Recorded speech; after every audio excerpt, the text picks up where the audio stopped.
Thank you for listening to Depictions Media Radio.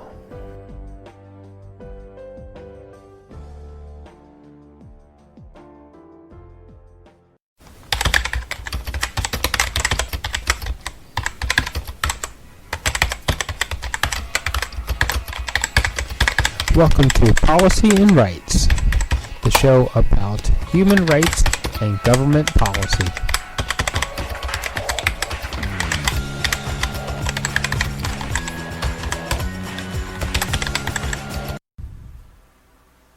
And welcome back, everyone. And the main message for this upcoming long weekend here in Canada is exactly this. We need to maintain our social distancing. We need to avoid large group gatherings, and we need to stay within our smaller bubble of friends and family. We need to do these things so that we can control the spread of COVID-19 during this time of celebration. One of the messages that you might hear from Dr. Bonnie is, it's okay to have a picnic, but let's not gather a whole bunch of people together, and let's be outdoors, and let's not stay indoors and gather together. So, with all that, because there have been new outbreaks and there have been new cases appearing where they've had to run the contact tracing and everything. If you're going to have a number of people together, make sure that you know how to contact them again if something does occur, where the public health people need to be able to contact the people who are at your event. Make sure you get the appropriate phone numbers, contact information, things like that. Okay, so let's listen to what Dr. Bonnie Henry and Adrian Dix actually had to say, and we'll be back. Good afternoon. My name is Adrian Dix. I'm BC's Minister of Health. To my right is Dr. Bonnie Henry, BC's Provincial Health Officer. This is our COVID-19 briefing for British Columbia for Thursday, July the 30th. We're honored to be here on the territory of the Lekwungen-speaking people of the Songhees and the Esquimalt First Nations. Tomorrow, Friday, July 31st, we'll be providing a statement with case counts and other relevant information at around 3 o'clock tomorrow. Our next briefing will be next Tuesday after the Canada Day weekend. So let's see, that's August 1st, 2nd, 3rd, 4th. The BC Day weekend, right? It's the BC Day weekend. I'm almost right. It's the BC Day weekend. It's August next week, in fact, which seems incredible. So our next briefing after this will be next Tuesday, and then we'll be doing briefings in person next Tuesday and next Thursday of next week, with written briefings on Wednesday and on Friday. And with that, it's my honor to introduce Dr. Bonnie Henry. Thank you, and good afternoon. So today for our update, we have 29 new cases to report, bringing the total number of people with COVID-19 in BC to 3,591.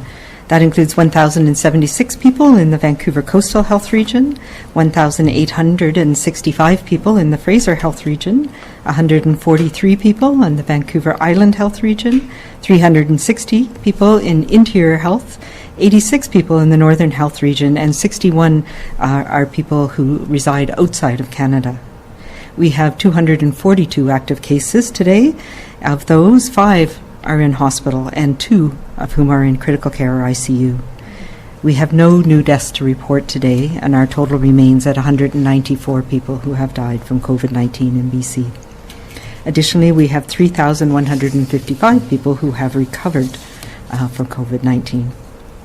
We have no new healthcare facility outbreaks. So that leaves us with 2 active outbreaks in our healthcare system, 1 long-term care facility and 1 acute care facility. And there's no change in the number of people who have been affected in those healthcare system outbreaks. So we remain at 664 people in long-term care, assisted living, or acute care. We have no new community outbreaks and no new cases in Haida Gwaii, the community outbreak in the north, and so that's very good news. We continue to monitor, however, and there are a number of people who remain within the incubation period, so new cases are certainly possible. There are now 59 cases associated with the Fraser Valley Packers, and that again reflects ongoing investigation in that setting. Again, there are many people who are contacts, who are self-isolating, and we continue to monitor, and Fraser Health is working with the facility to make sure that all of the appropriate infection control precautions are in place. I will remind people that there are no health concerns related to the consumption of fruit and vegetables, and from a location where people have been confirmed to have COVID-19, and that is something that we are fairly confident of now, having had a number of outbreaks around the world. But I will also remind you that it's important to wash fruit and vegetables carefully before eating them, particularly if you're going to eat them raw.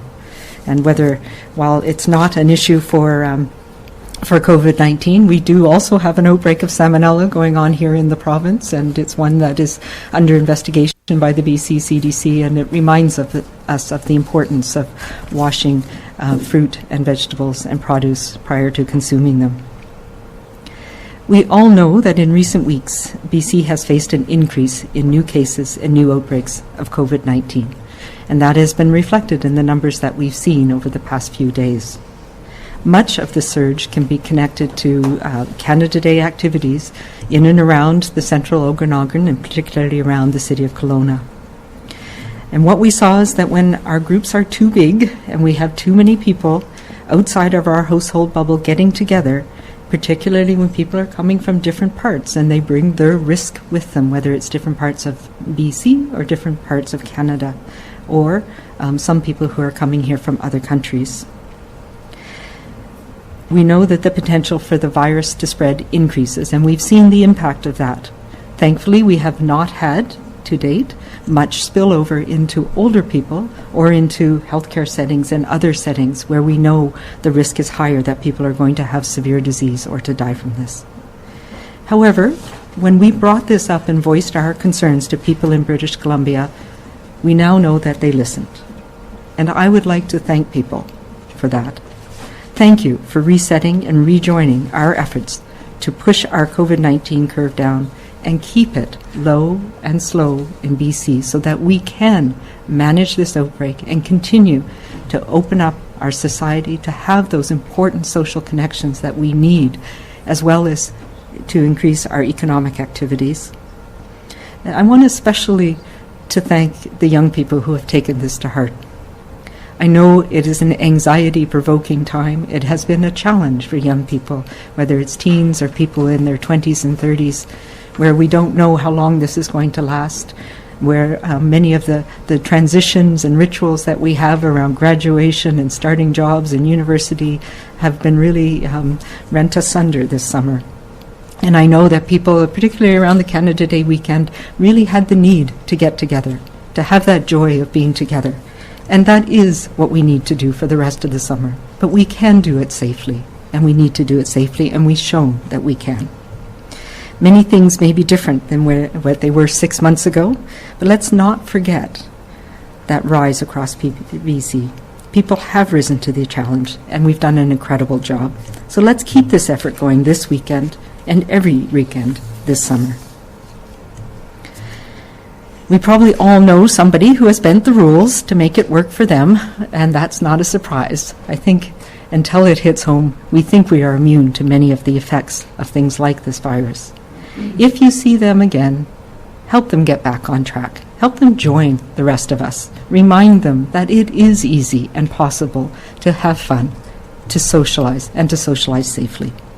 To do this, let's keep our groups small. Let's keep a safe distance from others who aren't in our small groups or our bubbles, no matter where they may be.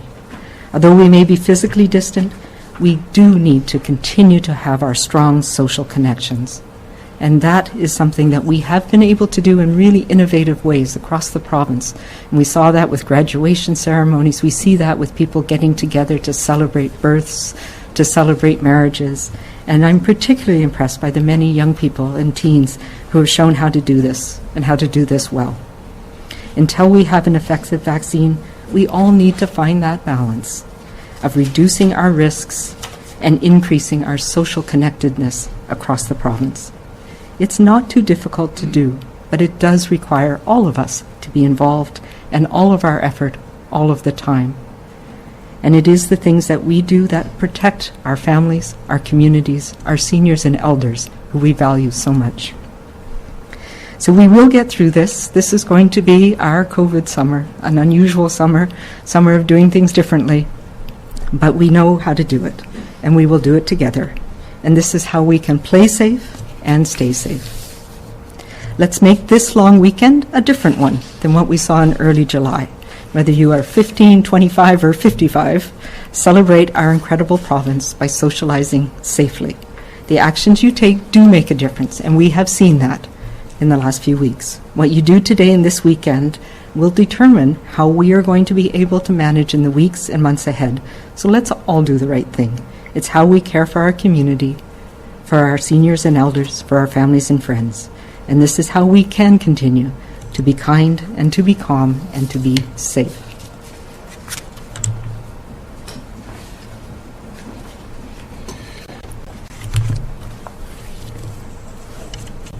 Thank you very much, Dr. Henry. And obviously today we're conscious and grateful that no one has passed away from COVID-19 in the past 24 hours.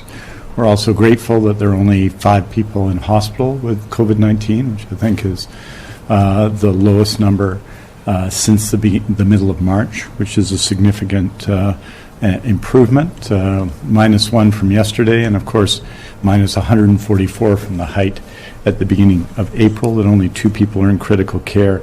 I'm going to make a couple of the reports that I make on Thursday now, one on surgery and one on visitations, and both of these areas. And Dr. Henry talked about maybe a different BC day than a Canada Day weekend in terms of bending the curve, but I understand that the successes we have, the fact that we can, at least in a limited way, have visits in long-term care, the fact that we are resuming surgeries to the extent that we are, is dependent entirely on what we do as a community to bend the curve on COVID-19. All of us can take satisfaction in the numbers of surgeries that I'm about to report, but we need to succeed if we're to succeed in this, as we have been succeeding going from stage 2 to stage 3 in terms of our economic renewal in BC, as we've succeeded in other healthcare measures, and as we will succeed in education. All of that ultimately is dependent on all of our efforts to do the things to follow the guidance of public health and the relatively small number but critical rules established by the provincial health officers to fight COVID-19. On March 16, 2020, as you know, we postponed non-urgent scheduled surgeries to ensure that hospitals could meet COVID-19 patient needs. On May 7th, we released our commitment to surgical renewal in British Columbia and started calling patients to see if they were ready to reschedule their surgeries. On May 18th, we resumed non-urgent scheduled surgeries. The surgery renewal commitment to patients and the significant changes it require saw achievement in June of the commitment to get back to the approximately 6,000 surgeries a week that were performed pre-COVID-19. These changes will also allow us to keep up with new demands for surgeries and complete the surgeries lost to COVID-19 within approximately 15 to 22 months, 2 months earlier than initially projected. The progress shown in our weekly reports and our first monthly report released on July 21st is encouraging. The work is complex, brings challenges, and it continues. Health authorities are doing the work necessary to extend OR days and in the future open ORs on Saturdays and Sundays. And of course, as you know, to reduce the typical summer slowdown significantly by 52%. 96%. Our commitment to surgical renewal is a massive undertaking. Our ongoing progress will continue to value the efforts, cooperation, and leadership of doctors, nurses, anesthetists, healthcare workers, and all the health professionals involved in surgeries, health sciences professionals in particular, in continuing the excellent work being done to ensure patients get the surgery they need. And with that, here's our 13th weekly update on surgical renewal, on our surgical renewal commitment. Between May 18th and July 26th, we completed 60,563 surgeries. 46,606 were scheduled surgeries, and 13,957 were unscheduled or emergency surgeries. That's 11,253 in interior health, 16,875 in Fraser Health, 13,893 in Vancouver Coastal Health, 12,511 in Vancouver Island Health, 3,521 in Northern Health, and 2,510 in the Provincial Health Services Authority. Last week, we reported 6,496 surgeries completed. As health authorities verify their data after the initial reporting cutoff for our weekly report, we update the previous week's volumes and report the verified totals the following week. This means there were an additional 163 surgeries completed between July 13th and 19th, for a total that week of 6,659 surgeries performed. This week, we are reporting 6,379 surgeries have been completed. As well, the number of patients contacted about their surgeries continues to increase and now stands at 70,579. This is an increase of 3,891 from July 19th. I would note that in this process, almost 5,000 patients have been removed from the surgical wait list. 1,695 have for the moment asked to continue to postpone their surgery for COVID-19 related reasons. This is significant progress, and I again want to express my gratitude to everybody who's delivering on the surgical renewal commitment. It is a true team effort, and as I noted, our progress will continue to count on each of us, everyone listening and everyone else in BC. The work each of us to stop the spread made it safe to launch surgical renewal and is key to the continued progress. I also want to update on visits in long-term care. As you'll know, on June 30th, we announced the easing of restrictions for visitors at long-term care facilities and seniors assisted living facility residences. I've been reporting each week on the number of facilities that have a written safety plan in place and that have started to welcome visitors. Last week, we reported 465 facilities with safety plans in place. This week, I can report that 513 facilities now have safety plans in place. We have 584 long-term care and assisted living facilities, so that's an increase of 68 from last week's 445. That means 88% of locations now have safety plans in place. I think it is reasonable to ask, and I certainly have asked these questions, about the remaining 71. Disproportionately, they are assisted living facilities, which have a different circumstance and standard than long-term care, where people have significantly more freedom to leave the facility and so on, and have throughout the pandemic. But I would also say this, that it's my expectation, and that expectation has been delivered to health authorities, that every single care home and assisted living home in BC will have a safety plan in place by next week. I have heard some people who have not yet been able to have their first visits with their loved ones, and I hear what you're saying, and I know the challenges, and these rules have been put in place by the provincial government and with the guidance of Dr. Henry, but it's our expectation that 100%, that I'll be reporting next week, 100% of care homes and assisted living residences in BC will have safety plans in place and visits happening consistent with those safety plans. In the days, weeks, and months ahead, we need to remember this. While BC travel is a welcome break from the local places we know, it is not a holiday from the skills that we've been taught to stop the spread. We must remember to pack our COVID sense and to use our COVID sense, no matter where we are in BC. And right now, whether at home in our community or as we travel to someone else's, we need to be even more dedicated to the actions we've taken to stop the spread. No matter where our travels take us over the BC Day-long weekend and through the summer and into the fall, physical distancing must always be our closest travel companion. Physical distancing saves lives. As we celebrate BC, we know what BC stands for. We know it's British Columbia Day. It should also stand this weekend for Battle COVID weekend. It should also stand for Break the Chain. It should also stand for Bend the Curve. That would be a BC Day weekend to remember. Staying 100% all in our commitment to renew the fight to stop the spread will make this BC Day long weekend safe and fun and memorable for all the right reasons. Aujourd'hui, nous annonçons 29 nouveaux cas qui ont testé positifs pour COVID-19, pour un total de 3 591 cas en Colombie-Britannique. Il n'y a eu aucun nouveau décès lié au COVID-19, pour un total de 194 décès en Colombie-Britannique. Nous continuons à offrir nos condoléances à tous ceux qui ont perdu leurs proches pendant cette pandémie. À ce jour, 3155 personnes dont le test de dépistage de COVID-19 était positif sont maintenant rétablies. Parmi l'ensemble des cas confirmés de COVID-19, 5 personnes sont actuellement hospitalisées, dont 2 en soins intensifs. Les autres personnes dont le test de dépistage a été positif sont en isolement à leur domicile. Et merci beaucoup. Thank you very much. We're happy to take your questions. Thank you, Minister. As a reminder to everybody on the phone, please press star 1 to enter the queue. You are limited to 1 question and 1 follow-up only. Please also take yourselves off mute. You will not be audible until I call your name. First question is from Vaughn Palmer, Vancouver Sun. Good day, Dr. Henry. When the restart program or plan was announced for the schools, you told us you have, quote, a great deal of confidence that this plan will be safe for the schools. Do you still stand by that station in spite of the objections that have been raised by the BC Teachers Federation?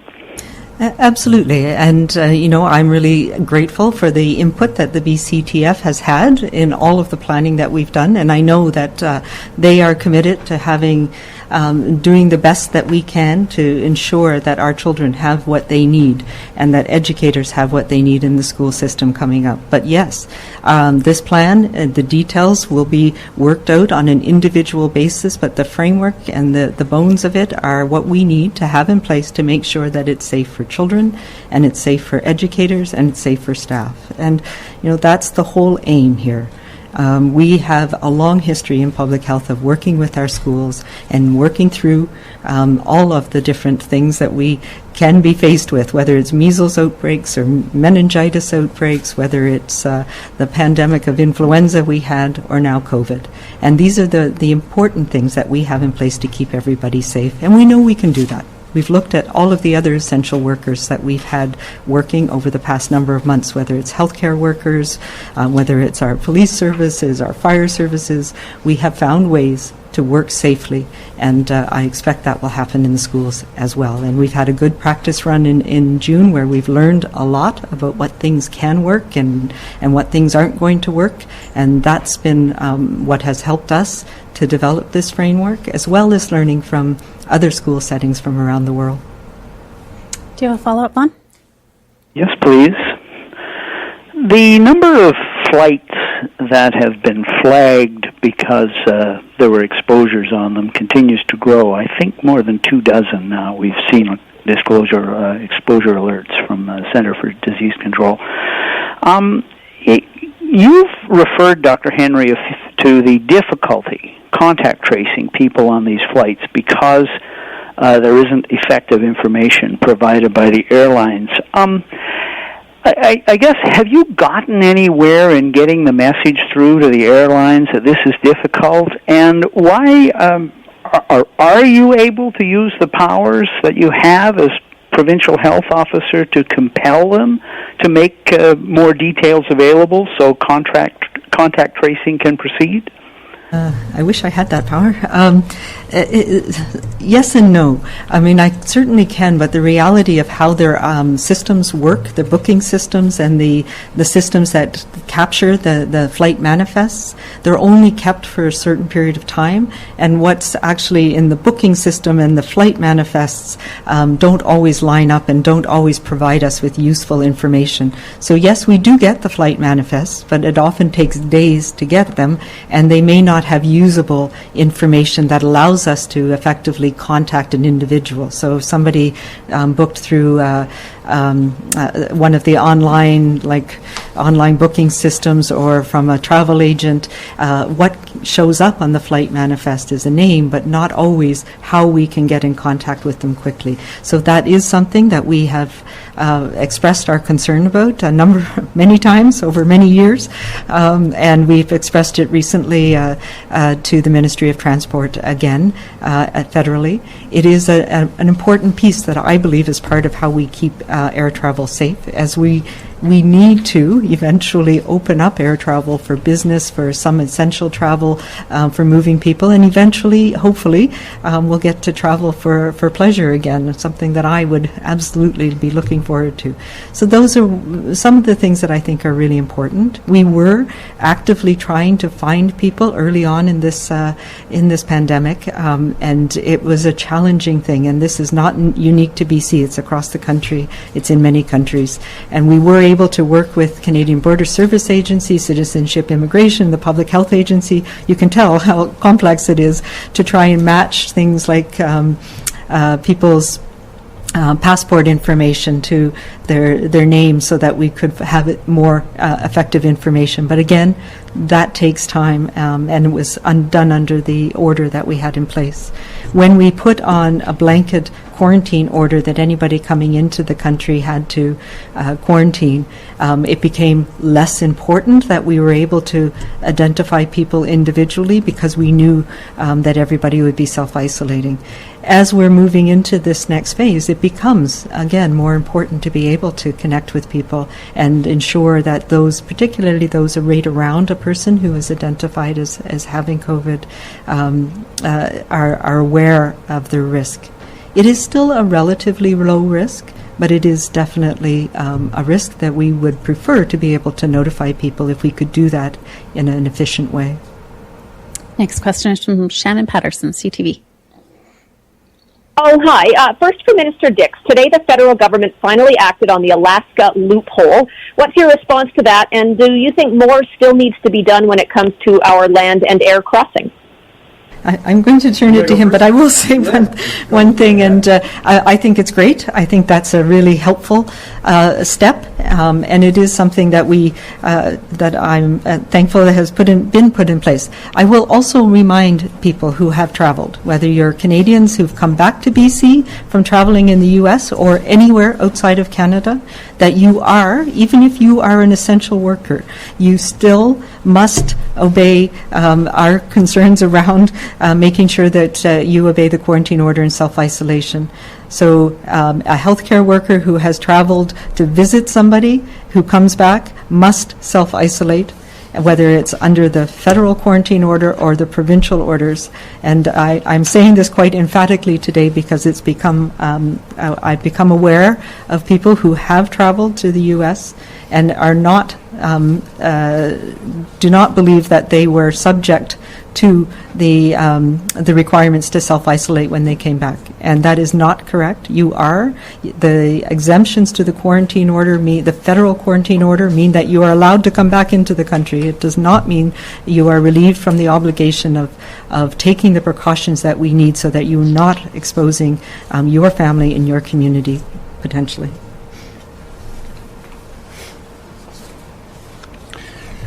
Well, I'm tempted to answer what Dr. Henry said, but I'll add to that of course, we're delighted that the federal government has taken the step. That you'll know that the Premier has been a strong advocate for such action. He regularly communicates that directly to the Prime Minister, both in their bilateral discussions and at discussions amongst premiers and the Prime Minister, so we're pleased with that.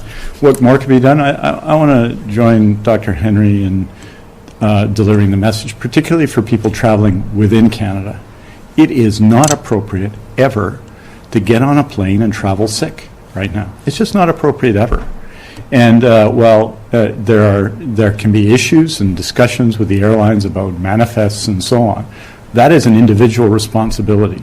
The screening at the airport, we would hope that the screening that takes place on flights from, say, Toronto to Vancouver would also reinforce that. But practically speaking, we want to deliver that message. That is also true for people who visit us by car from other provinces, say from Alberta to, I don't know, Salmon Arm or Kelowna or Vancouver, that, again, it is not appropriate in these times to travel sick, and it is absolutely necessary when you're visiting our province, just as it is for British Columbians who might visit other provinces, to follow the rules that you ought to follow at home, but in any event, follow the rules we have in British Columbia.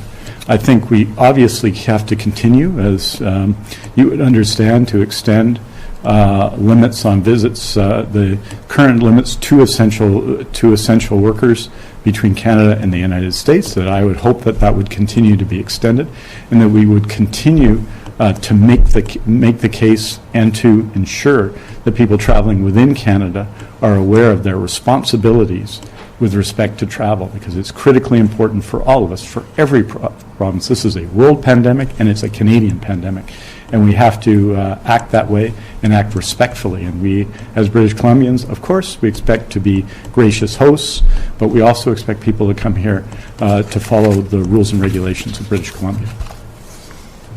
Do you have a follow-up, Shannon?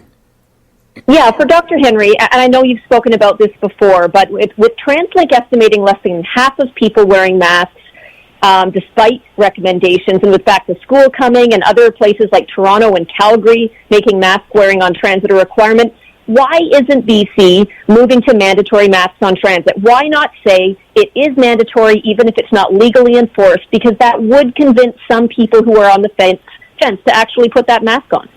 Yeah, and that's an option that transit can do, and I think that's a particularly good option. And we also know that other retailers and stores have put that in place to protect their employees and to ensure, particularly if their spaces are ones where you can't maintain that distance, that is a measure that they've required in those settings. And I would also say that we need to obey those, and that I would encourage everybody to use masks in those settings where it's not always possible to maintain your safe distance.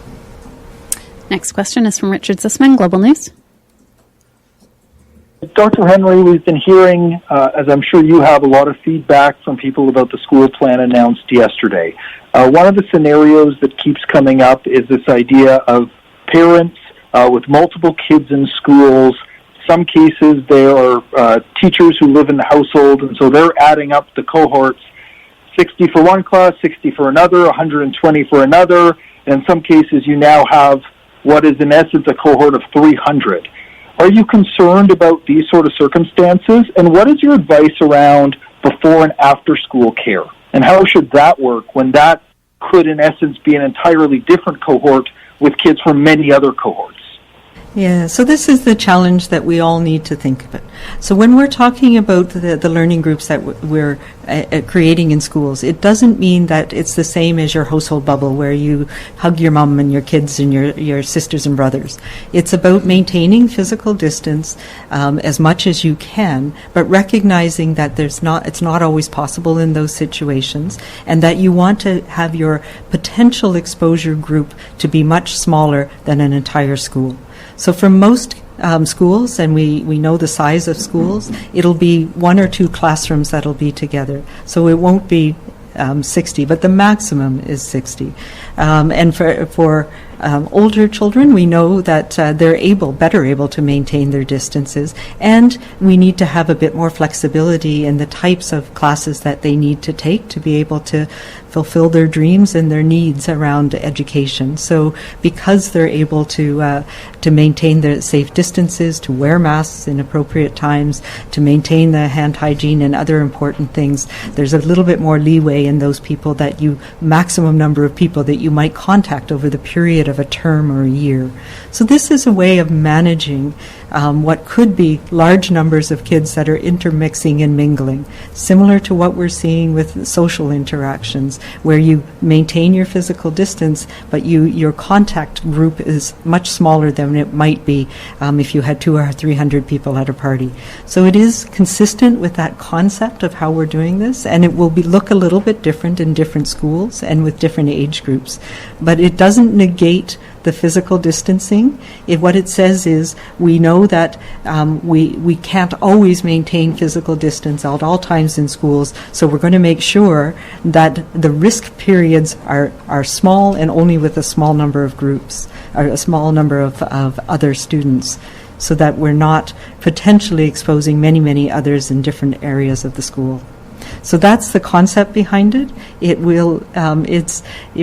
takes a while to figure that through, and yes, it means that for certain families, that'll mean different children will have different contact groups. But we also have to balance the risks that we are trying to minimize in those settings with the very real risks that we know that children are experiencing now from being out of in-classroom settings. And that is something that we haven't maybe not paid enough attention to, whether it's mental health issues, whether it's food security issues, whether it's ability to have a safe home to go home to. There are many different needs over and above the educational needs that children have, where in-classroom settings are incredibly important. So it will be working things out, and each individual family will have to work it out based on their own situation. And that's something that we've known from the very beginning of this, that it affects different people differently. So in terms of aftercare, again, those are things that we're going to have to look at. And every family will have to make some decisions for themselves. And some of that will be who else is in the household bubble, the people that you do have consistent close contact with. And how do you minimize the interactions for people who might be at risk? So that might mean that there aren't certain after-school activities that are with another group of people. So those are things that we will work out, and every individual school and school district is looking at those things now. Do you have a follow-up, Richard? I do. Parents are still getting used to this plan, but we're hearing from some already that are just worried about sending their kids back in this situation for various different reasons. Do you foresee any way that there will be any type of virtual learning in the fall for those parents who decide they're not comfortable with the plan? And we're hearing in some cases that it's, vulnerable kids, immunocompromised kids, those that are worried about underlying health conditions that won't go. And advocates are saying that if they miss half a year, a full year of school, they'll never be able to catch up.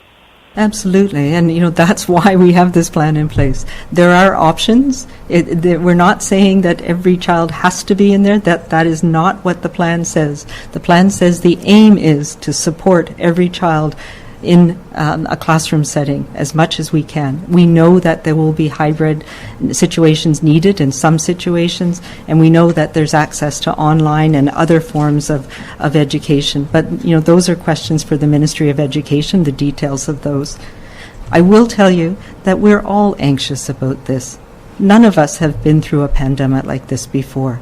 And we are looking at things carefully and thoughtfully and doing the best that we can to try and balance the risks of children not having in-school learning and all of the social and emotional and other factors that go with the positive effects of being in an in-classroom setting, and having those interactions with their teachers and their instructors and the admin staff.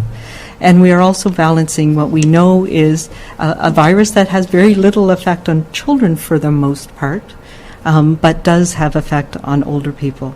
And so how do we, we're finding our way in that. And we've been doing it in the healthcare setting. We're doing it in long-term care where we know the risks are great. We've been doing it in making sure that business and essential services keep going in our communities and our grocery stores and, all of those other settings. And we will do it in this setting as well. It's an important setting. It's critical to the future of our children and our communities. And this is why we've spent so much time making sure we're trying to find that balance, and the options are open to people. But I will also say, and this was a point that was made by one of the people yesterday, is that we have always had risks in our school. There is no such thing as no risk. And there's risks of measles, there's risk of influenza, there's risks of norovirus we've seen run through schools, we've seen pertussis, we've seen meningitis. So, these are things that we can deal with. And we've always had immunocompromised teachers, we've had immunocompromised children that we've accommodated in our school system. And we will be doing that again to make sure that we're doing everything we can to protect people, but recognizing that we have many risks in our community, in our homes right now as well. And what we all need to do in BC, and have been doing really well, is keeping our community transmission low, because that protects us all and allows us to make sure that our children are getting what they need. Next question is from Lindsay Kynes, Times Colonist. Hi, Minister Dix. I was just wondering, are you still planning to reinstate the waiting period for MSP and also to end temporary coverage for foreign workers with less than six months permits? And if so, why are you doing that when cases are surging? Thanks for the question, Lindsay. So we made a series of changes around April 1st with respect to the medical services plan to make it easier in a time when, one, it was very difficult to get other forms of insurance. There was challenges with the federal government renewing permits and other changes. So what have we done and what will happen? And those changes were made for a temporary basis until July 31st, 2020. So what we're doing now for people in the following categories: if you have expired temporary work or study permits, and this was in response to some of the concerns that we heard from people, you may be provided temporary MSP coverage if you're currently living in BC, of course, you've applied for a new permit, implied status, you were previously enrolled in MSP as a deemed resident, and your MSP coverage has expired. In those cases, people need to contact Health Insurance BC to request this temporary coverage, and this temporary coverage will be valid until October 31st to allow and ensure people can deal with the federal government and possible delays there. So we made that change to assist that group of workers. With respect to the wait period for MSP, so I just wanted to put that in context because I think it's an important issue. On or around April 1st, we made the change to not have the wait period because of all of the difficulties. People remember what the circumstances were like at that time. We have what's called a 90-day rule, which means that, say you're working in California or you're working somewhere and you're a Canadian, you return to British Columbia, for the first 90 days, you have to provide your own health coverage, and then you apply to MSP at maximum of 90 days, I should say 2 months, plus the remainder of the month in which you apply. You have to provide your own medical health coverage. What this does is allows us to ensure that the public health care system that we have is able to provide services for people in British Columbia. So we have a 90-day rule, which means people cannot just come here and on first day get health care and get that health care at the cost of everyone in BC, that there's a 90-day wait period. We did that, for practical reasons, we waived that and that 90-day rule at the height of the pandemic, but the 90-day rule will be put in place again, and it will be put in place as to August 1st. It's a necessary rule in public healthcare systems, and it ensures, in fact, that people in BC can get adequate coverage and adequate medical health services. It's fundamental to the way that we run our public healthcare system in BC, and the circumstances that led us to put these changes in place on a temporary basis are not there any longer. So the 90-day period will be reinstated, but for people on temporary permits whose permits may have expired and are having challenges getting them renewed at the federal level, we're extending those changes through October 31st. Do you have a follow-up, Lindsay? Yeah, and just with regard to the foreign workers with permits less than 6 months, I take it their coverage is coming to an end, and why are you proceeding with that? In fact, that category of worker, we had very, very little uptake on that change to allow that coverage to exist for temporary foreign workers under 6 months. So that's something we'll continue to review, but the reason that's coming to an end is the same reason as the other things, that it was difficult for some people to ensure appropriate coverage in that period. in the April 1st period. It's clear to us, as a result of the evidence over the last number of months, that people do, in fact, have coverage. There was very little take-up of that. So we're just going back to what it was prior to April 1st in that case. Next question is from Rob Buffum, CTV Vancouver Island. Oh, I think this question is probably from Minister Dix, and it relates to what you were speaking about earlier. I spoke to two families today who have a loved one at a care home in Duncan, and they're frustrated because a month ago the government announced that visits would be starting soon, and they've yet to be able to see their loved ones. In both cases, the men have dementia and are declining quickly. I spoke to the care home who attributed the delay to the fact they haven't got funding from the government yet to hire more staff to make it safe. So I guess I'm wondering, what's your message to the families, but more importantly, what's your message to the care home? Well, it's our expectation that people will provide safety plans to the government. And that, you'll recall, we're now at the BC Day Long Weekend, we were at the Canada Day Long Weekend, and provide safety plans to their local health authority. In that case, it would be Island Health. And so this isn't people pointing at other people. It's my expectation that 100% of care homes and assisted living homes will have safety plans in place by next Thursday. And that's the circumstance. And so, and I want to say that I think that there has been extraordinary work by care homes and by health authorities, and to allow our visitation policy to go forward. And of course, many care homes, often they have weekly visits.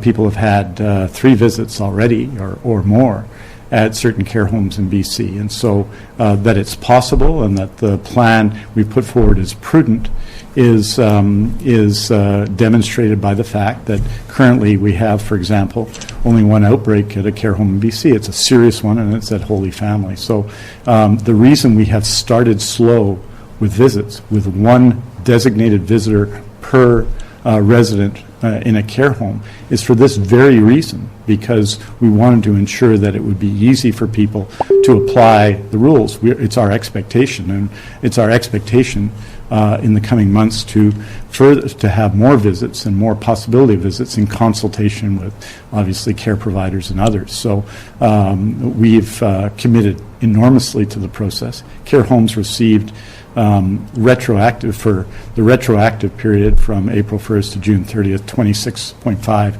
million across the sector in supports. We're providing more money as we look forward to building out our visitation policy. That number is $160 million, which is a very significant amount of money. There have been $165 million made available to put in place the single site provision. So all of those are significant changes, and it's our hope and expectation that the modest start allows care homes to act, and in any event, it will be our expectation to see those policies next week. And I think care homes, all of them, are doing their absolute best, and I think everyone needs to understand as well that the one designated visitor per resident, that was a decision that we've made at a provincial level. So there's some people who are expressing their concerns to care homes about that limit. And the reason we put those limits at a provincial level is the same reason we've taken all the other steps we have. We're going to be methodical, we're going to start slow, and we're going to get it right. Rob, do you have a follow-up? Yeah, I just wanted to clarify. In this instance, I gather from the care home, and from Island Health for that matter, they have submitted a plan, a safety plan that has been approved. So do I understand when you say that you expect by next week 100% of the care homes in the province to have safety plans, in place? Does that also mean that you expect by next week 100% of the care homes to be offering in-person visits? I'd expect, given and all of this work has been done together with the Nominational Health Association, obviously with health authorities, with the BC Care providers, but I would expect that people should be receiving visits. Obviously, it's not the visits that everybody wants. Frequently, it's a short visit on a weekly basis in care homes that have had for a number of weeks visits in place. But it's our expectation that plans will be in place. It's the reason we started slow. One resident, one visitor, one designated visitor, always the same visitor per resident, to make it possible to do. And it reflected the resources people have, and obviously working with all of the people in the sector. We hope to expand that out in a safe way in the coming months, but we have to do it slowly and surely. And the money, well, I've described to you the very significant resources that have been put in place to support this. I'm very proud and pleased of the involvement of the Hospital Employees Union, of the BC Government Employees Union, of the BC Care Providers, and denominational health. So it's my expectation, yes, that people should be getting visits, and will be. People wish to contact the Ministry of Health around these questions. We can work through the issues, and we will. We have time for one more question. For any reporters that didn't get to ask a question this afternoon, there will be a statement released shortly. For recommendations on protecting families and communities and for access to provincial guidance on COVID-19, visit bccdc.ca. And for non-medical questions about the province's COVID-19 response, visit gov.bc.ca/COVID-19. Last question is from Marcella Bernardo, News 1130. Hi, Dr. Henry and Health Minister Dix. I'm not sure who can best answer this. I'm hoping it's Dr. Henry, but do you have any confirmed cases linked in British Columbia to someone that was actually exposed to COVID-19 on a flight with someone who was sick on the plane? And also, if you have any cases of tourists that were exposing others, like you mentioned earlier, you're concerned about people not quarantining. So do we have any cases directly linked to that? Not an easy question to answer, unfortunately. We have had many exposures over the period since January, when we started having people come from other places, particularly early on from China and then Iran and then many other countries, from the U.S. There have been people who have been sick who have been exposed on an airplane, but they've also had other exposures. So it's very hard to tell which is the exposure that led to their illness. So it is a low but very real risk. And the more people that you have, the force of infection. We see this in many different settings. So the more people who are traveling from areas where there's an illness, and are on airplanes and are close together for longer periods of time, the risk increases. So we've had people who've arrived ill and who've developed illness. How do I say this? Yeah. So there's people come from countries where there's been a lot of circulating COVID, and they've all been on a plane together. They may have been next to somebody who was ill, may have developed illness once they arrived here, but it's hard to know if they brought it with them from the country of origin or whether it was acquired on the airplane. Marcella, do you have a follow-up? I do. There's been a poster circulating in Vancouver now that's advertising what I expect will be a large beach party at Third Beach, where we had the drum circle last week. What are you expecting local authorities to do to make sure that this event does not have more than 50 people? And from what I understand, it's not permitted. So I guess what's your message to anyone who might be thinking about heading down to Third Beach tomorrow night for a party that is or is not sanctioned? Well, I know it's not sanctioned, and I can say that I understand it was effective to put stern pictures of me up there scaring people away. But this is something that the Park Board, Vancouver Coastal Health, the bylaw enforcement officers, their environmental health officers have been working on over the last little while across the province, actually, and we've been doing compliance checks in beaches and resorts and other places in conjunction with the bylaw officers, with local municipal officers and public health and WorkSafe BC, and in some cases RCMP or other police. So I do expect that there will be compliance checks and that people will be reminded of the importance of physical distancing. And it may be that if people are in small groups, separated appropriately, that they can enjoy being outside, enjoying music, enjoying the drum circles, and it can all be done safely.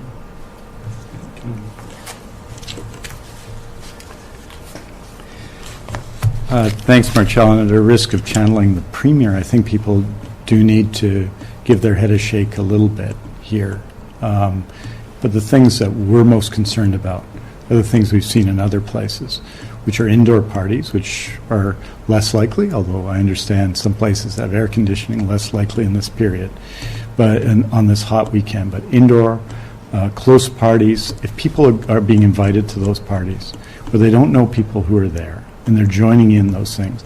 I think I would just say to them, this is not the weekend for that.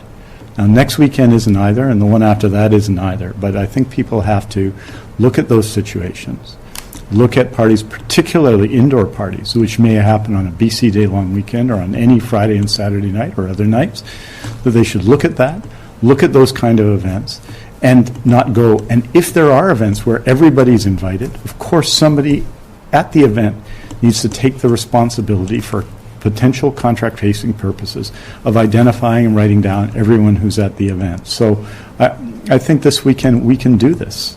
We can absolutely do this.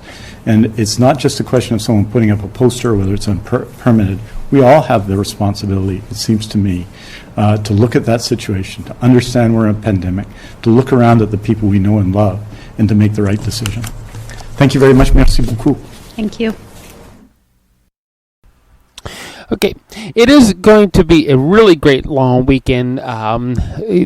Nice weather in a lot of areas, and a great time to go to the beach. And here, well, personally, I live near the beach, and I live in a beach town. But let's not overcrowd anything. Let's maintain our social distancing, and for our Islamic friends or Muslim friends, please enjoy Eid in a safe and healthy and joyous manner. So, thank you for listening to Depictions Media, and you've been listening to Policy and Rights, and we will talk to you again next week.